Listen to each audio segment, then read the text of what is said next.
In today's video, I'm going to teach you how to log into the Walmart employee portal.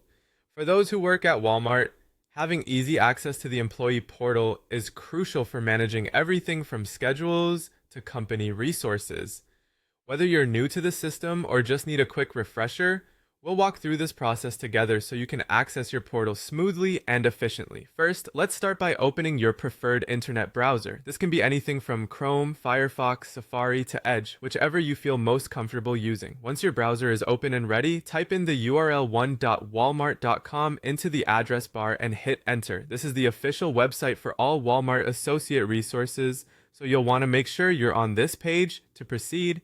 Now that you're on the Walmart employee portal page, the next step is to enter your login information. Look for the login section, and you'll need two primary pieces of information: your username and your password. Your username is typically your Walmart user ID or the email provided to you during the onboarding process. Enter your user ID or email in the designated field. Next, you'll need to select the country or region you are operating from.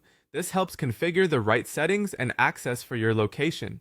Following this, you will choose your specific location type, whether you work at the home office, a store or club, or another distribution center. Selecting the correct option here ensures that you can access all the pertinent information and resources related to your work environment. Once you have filled in all these fields, go ahead and click the Sign In button. This will take you to the next step in the login process. In some cases, you may need to complete a multi-factor authentication or MFA. This is an additional security measure to ensure that only authorized employees have access to sensitive information. If required, Walmart will send a verification code to either your registered email or phone number. Keep an eye on your email or phone for this code. Once you receive it, enter the code in the provided field to continue. It's a good idea to have both your phone and email handy when logging in, just in case one method is slower than the other. And there you have it, you're now logged in to the Walmart employee portal. This process might seem a bit lengthy at first, but after you've done it a few times, it will become second nature. By following these steps, you can ensure a secure and efficient login experience.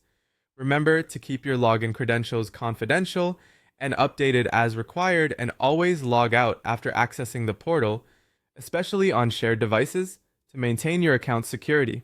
Thanks for joining me in today's guide, and I hope you found this walkthrough helpful.